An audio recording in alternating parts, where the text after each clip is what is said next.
Today we're going to build this awesome farmhouse style end table. It features a hidden drawer. Ah, you didn't know that was there, did you? Got a drawer in it, top and a shelf, got this X-brace feature. It's awesome, it's easy. We made it out of all 1x6s, except the drawer. I cheated and used plywood, but you can use a 1x6, won't matter. You rip everything down to size. Plans available, link in the description below for this build. How you doing? I'm Matt with 731woodworks.com. Today, we're building this end table. This is a very simple project. It's very easy, pocket hole construction. It's very approachable for beginners. It's not as hard as you think it is. You can do it. This is built out of all 1x6s, like I said, except for that drawer. You can use 1x6s and rip those down to size. All this stuff was ripped down to size. 1x6, full 1x6 up here at the top, but the rest of everything else is ripped into certain size pieces. Hey, if you're new here, please consider subscribing. If you do subscribe, click that bell icon right beside it. Click all so you get notified of all the new content we've got coming. Hit that thumbs up for me, share it on social media. Let's get to building. Just a reminder, all the tools and supplies used in this build, link in the description below so you can go check those out for yourself. If you've been woodworking for commissions very long, you know that people send you pictures and say, hey, can you build this? So that's what's going on. Had this picture sent. We built the coffee table in the last video. Remember that? If you haven't seen that, go check that out. It's a pretty cool build. Now we're going to build that end table, except we're going to put a drawer in it. So it's going to be a little different. Same style as the coffee table because we want it to match, but it will have a drawer in it. We're fixing to start right now. So we know the customer wants his end table 24 inches tall. And so that's the first thing we're going to do is cut those legs 24 inches. And we know that we're going to rip those 2.5 inches wide to match the coffee table we built last time. If you're not building the coffee table, you're just building the end table, cut them however you want. 2.5 inches looks pretty good. The first thing I'm gonna do is cut my legs 23.25 inch because the top is 3/4 of an inch thick. So that's gonna give us the 24 inch height we're looking for. 23.25 on the legs. I'm gonna cut two 1x6s, 23.25, and then rip them 2.5 inch strips out of each. Two pieces makes 4 legs. So to ensure that all 4 legs are the same, I'm gonna cut one piece and I'm gonna take it and lay it on top and flush it up on the left. Make sure the blade barely touches the top piece and then cut both of them. That way you'll have 2 exactly the same. If you haven't seen the unboxing on this Delta Cruiser, go check that out. Double check, make sure the right length. So I like to flush this. I don't have stop blocks or anything like that, so I like to make sure this is perfectly flush. I'll move the board over past the blade, and then I'll move it back until the top board touches the blade. When it touches the blade and this is still flush, you can move this out of the way and make your cut. That ensures you get 2 equal pieces. If you've been following this channel very long, you know what I'm fixing to do. I'm fixing to take this level, put it on the fence, and joint the edge of this board using a table saw and a straight edge. What that does is it gives me a good straight edge over here because it's referencing this straight edge. If you just run that up against the fence and this board is warped, twisted, whatever, it's going to reference this other side. You're not going to have an equal, nice straight side over here. Once we get this straight side, we'll flip it over, move the fence into 2.5 inches, and then rip 2 2.5 inch pieces out of each board.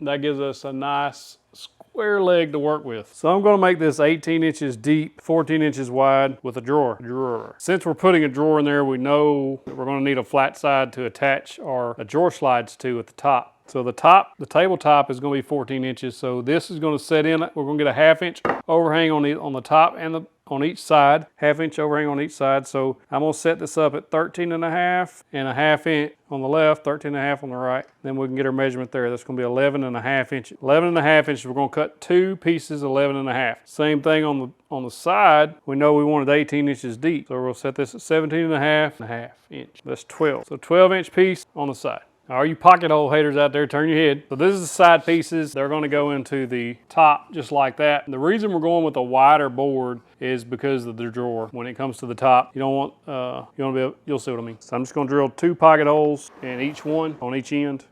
Figure out which side you want on the outside. Drill the opposite side. This is the Craig K5 pocket hole jig. I highly recommend this one. About $130. I'll put a link in the description below if you're interested. And it comes with everything you need, a driver bit, a drill bit, a depth guide, the whole 9 yards.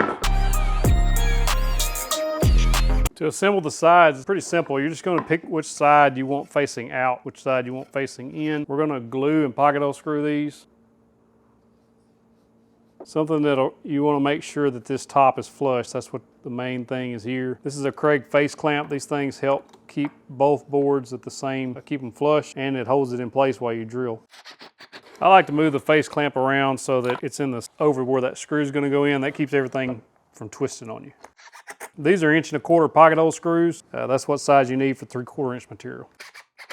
So that's one side. I'm going to do the other side exactly the same. So I've got both legs made, or both sides. Now I'm going to put the back on it. And again, this is just glue and pocket hole. We'll go ahead and put some glue on this one on both sides, and then use this Irwin 36-inch clamp. It's a pretty good clamp for about $15, $20, depending on if you can get them on sale or not. It helps everything hold in place while you screw everything together. Again, the main thing you're going to do is make sure this very top side down here is flush before you put your screws in. You also want the back to be flush. We'll go ahead and put this other one on and I just snug them up. There's not a lot of pressure to them at all. Just got to hold everything in place while you attach the screws. To be perfectly honest, I don't really know how I'm going to do the drawer yet. That's why the front's not on there. But we know we'll have some pieces down here. They'll also be 2.5 inches. So you need two the same length, two 12-inch, two 11.5. So I'm just going to put glue on both sides of this piece. I took my combination square. If you don't have one of these, get one. They're like $10, maybe less. You can set depths on it. And I marked 2 inches here for the front and the back piece, and then 3.5 inches on the side pieces. And just from the bottom of the leg to the bottom of your board is 2 inches. Same things we did on the coffee table. If you haven't seen that build, go check it out after this video. Just get it close and then snug that clamp up. It doesn't have to be super tight. You're just looking for flush. You want to flush the face of this board up with the legs. That's all you're looking for. And I'm gonna check my measurements, make sure we got 2 inches. It's 2 1/16, so I need to come up a little bit. I'll put just a little more pressure on it when I get that where I want it. Don't overdrive those. It'll bust through on the other side if you're not careful.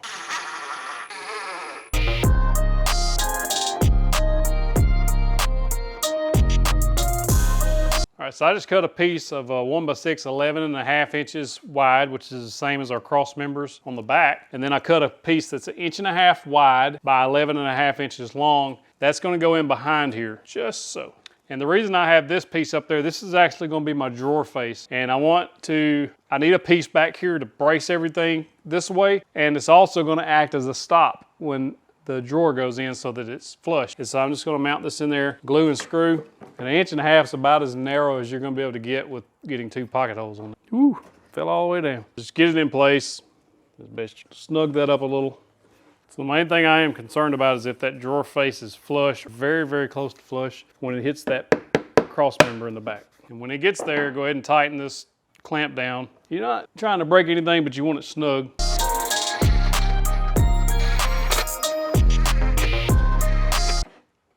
And what I'll do is I'll trim this piece up just a little bit to give clearance on each side so that when your drawer's in there, it doesn't just have to be really pressed in there. But that's basically what you're gonna do. We're gonna build a drawer that goes here to the back. This will be the face of it. That's what we're doing. So in that frame, I have enough room to make a drawer that's 3.5 inches thick at the thickest point. I've got some spare plywood laying around, and I'm gonna use that to make my drawers. You can use 1x6s if you want to, since this is a 1x6 build. I'm gonna use plywood and cut them into 3.5 inch strips. I'm gonna need 4 3.5 inch strips. 12 inches will be my longest piece.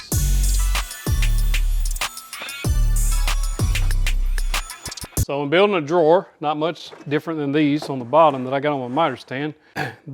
These drawer slides, I'll drop a link in the description below to the drawer slides. These are 12-inch drawer slides, ball bearing. They're gonna glide super smooth, very good quality, and very inexpensive. I know that I want my drawers 12 inches long, so I have two 12-inch pieces. I also know that since these are a 1/2 inch thick, that this is gonna take a 1 inch off of the width. So 11.5 inch width for our opening for our table frame. So this should be 10.5 inches wide, which it is. So you're cutting this piece plus the thickness of these two should equal 10.5 inches if you're building a table like the one I'm making. So this piece is actually 9 and just shy of 1/8. It's actually between a 1/16 and an 1/8 because these aren't exactly 3/4 inch plywood. So you would make sure you measure if you're using your 1x6 to make the drawer. So these are pocket hole construction as well. So these two end pieces will get pocket holes on each side.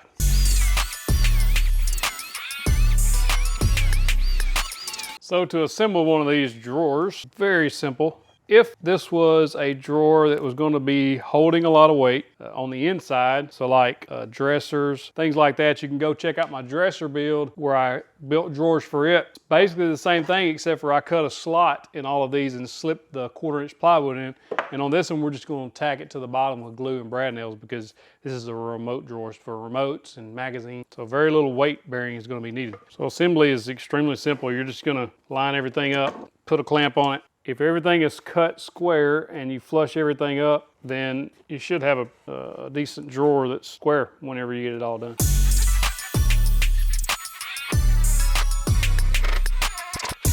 So you basically made a box and it should be 10.5 by 12. And then I just cut a piece of 1/4-inch plywood 10.5 by 12. Super simple, just put some glue on this thing. I'm just going to use brad nails. These are like 1-inch brad nails. Got yourself a drawer right there. Clean that glue up from the inside with a damp rag. And of course the drawer face will attach just like that. Nice little drawer. I had to take a little break. I was tired and hungry. You ever get that way? You just don't feel like finishing. You just want to go sit on the couch. I felt like a while ago. I'm all right now though. So off camera, I sanded this thing to 120 grit. No need to show all that. Now it's time to cut our X braces. If you saw the last video on that coffee table, just laying right there actually, you know how to do this. If you didn't see it, go watch it. It's easy. However, quick rundown, what I'll do is I will clamp to the sides, make sure it's lined up in the corners, make my marks on the back side, and then take it to the saw and cut it. Sneak up on the cut, make sure everything fits perfect. And then we'll go do the other side the exact same way. We'll make our marks, and then we'll also mark the center where these boards two come across. Glue and brad nail it in, that's all it takes. That's what we're doing.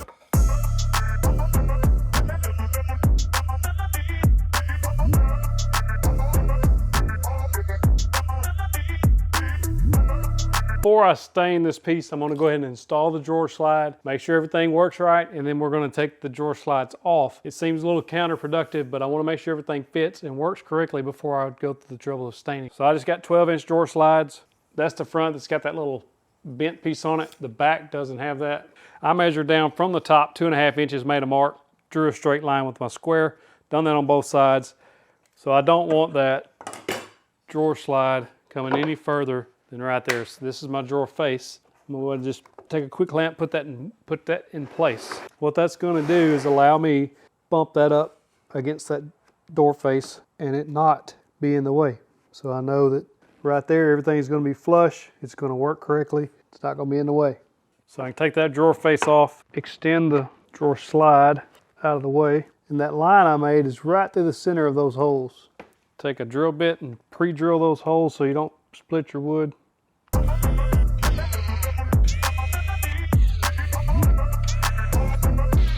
So we'll do that on the other side, and then I'll show you how to install the drawer slide. I think I put it on backwards. Did I? No, that's right. So what I did was I just held this up here, and I've already got those installed. So I held it up here and dropped it about maybe in 3/16 to 1/4 inch. And then I made a mark on the drawer. I drew a line. It's actually 1 1/16 inches down from the top. So these just have a little clip on them. Raise it up, it'll pop right out. Then you'll line that line up. See how that line runs right through the middle? You put it in the center of that oblong hole and the round hole, and then the same thing down here, and it'll be straight. To line up the front, just take a drawer face or whatever you're putting on the front of it and just butt it up to it.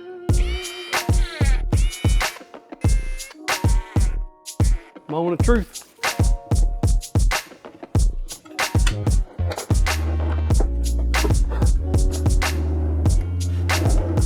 Yeah, buddy. So now all that's left is actually just to install the drawer face on here. I'm just going to clamp this on here, and then we'll screw from the back side into the drawer face. There's no need for a drawer handle. They can just reach under and pull this thing out, push it back in. Only thing is you want to make sure you got an equal gap on each side, and we do. It's flush on the front. That's what we wanted. Bingo. And I'm going to leave it just a little shy to clear the tabletop that's going to be sticking over it. So I'm just going to pre-drill from the back 2 screw holes. If I drill all the way through that, I'm going to be upset. So these are 1-inch Craig screws. I'm just going to use those. I know they won't pop through. Now we're gonna build the top and the shelf out of 1x6s, however big I need it.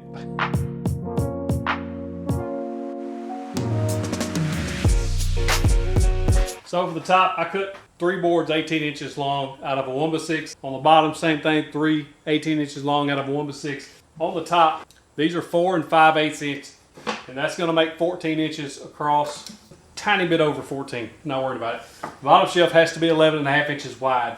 So I've ripped 3 of them, 3 13 16ths of an inch. This one's 3 3/4, so it's a 16th inch less than the other 2 to make everything fit so that it's not so snug. And we're just gonna pocket hole join those just like I do my tabletops. So if you haven't seen that, there's actually a video, I'll drop a link in the description below on how to make tabletops. But basically, I've already drilled 3 pocket holes in each one. We're gonna glue them, put them together, and just pocket hole screw them together.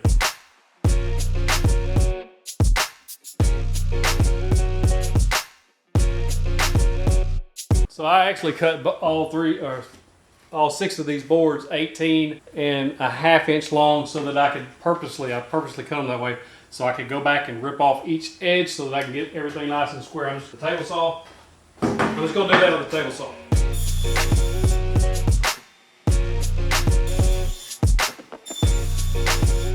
Now I'm gonna sand these to 120 grit and we'll be ready to stain. What I didn't show, did I show it? I don't think I showed it. I cut these slots in there to hold a tabletop with the tabletop fasteners from Rockler. I'll drop a link in the description below. If you want to see a full breakdown on how I cut the slots and install these tabletop fasteners, I did that in the previous coffee table build. I'll drop a link in the description below so you can go check that out. I don't want to rehash something that's going to take up a lot of time if you already know how to do it. You can check that out. Link in the description below to how I cut the slots and install these tabletop fasteners.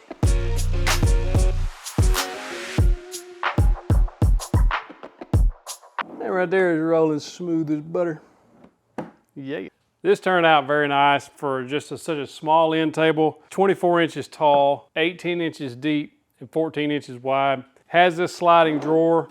Nice. Bottom shelf, made out of all 1x6s, except the drawer where I cheated and used plywood, but you can use 1x6s, won't hurt anything. Rip them down to this size, same difference.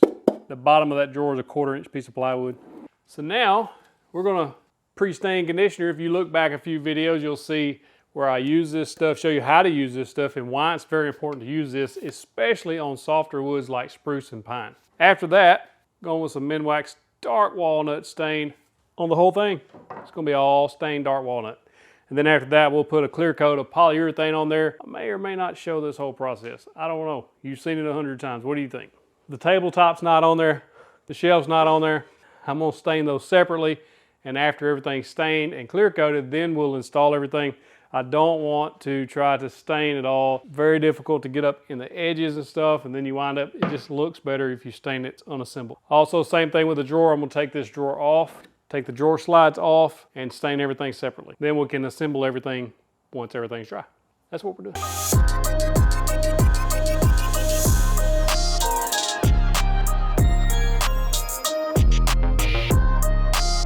You got your holes already drilled because we did that earlier before we stained this piece, or if you're painted it. You've taken them off, so all you should have to do is just put the screws back in the same holes. Everything should line up just right.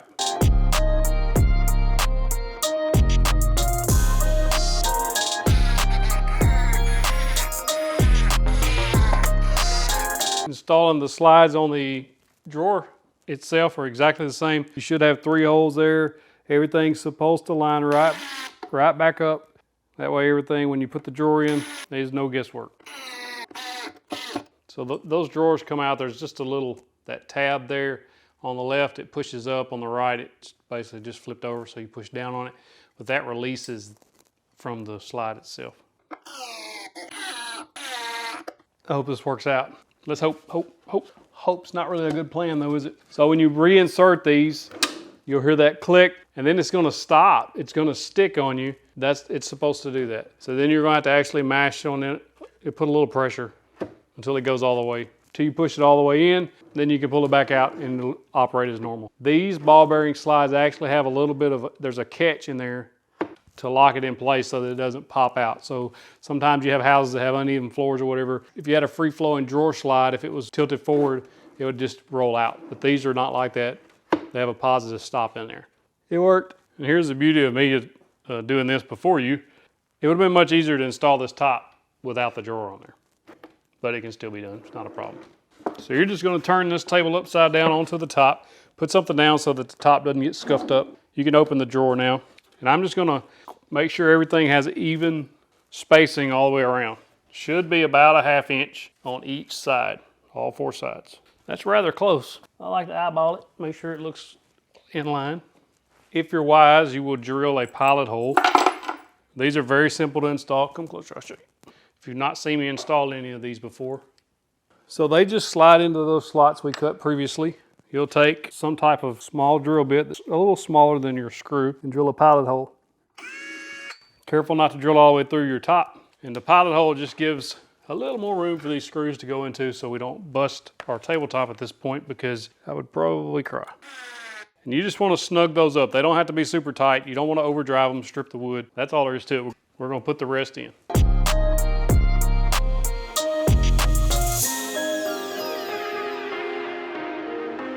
No, I'm going to point out my mistakes because we all make them. And mistakes happen, but we can fix some of them, most of them. Apparently, I don't know what happened there. Looks like a tiny scratch or something. I'm going to take a Q-tip with a little bit of dark walnut and just fill that in, and it'll just be a dark spot. I can't remember if I said on this video or the coffee table build video, but it's important you get all your glue cleaned up. And the reason that is, I'm going to show you the inside of the drawer. See the lighter spots you can see right here in this stain? That's glue. That's where my finger had glue on it or something, and I touched before it got stained, and I didn't get that sanded off. It's not a big deal because it's inside this drawer. Would I have preferred it not to be there? Obviously, but it's there, and to get it off, you would have to sand that and restain it. It's a whole process. So if you have a spot on the tabletop or on the side, when you sand it and restain it, then it's gonna look different, even if you sand it the same color. So be extremely cautious about having glue left over on your projects.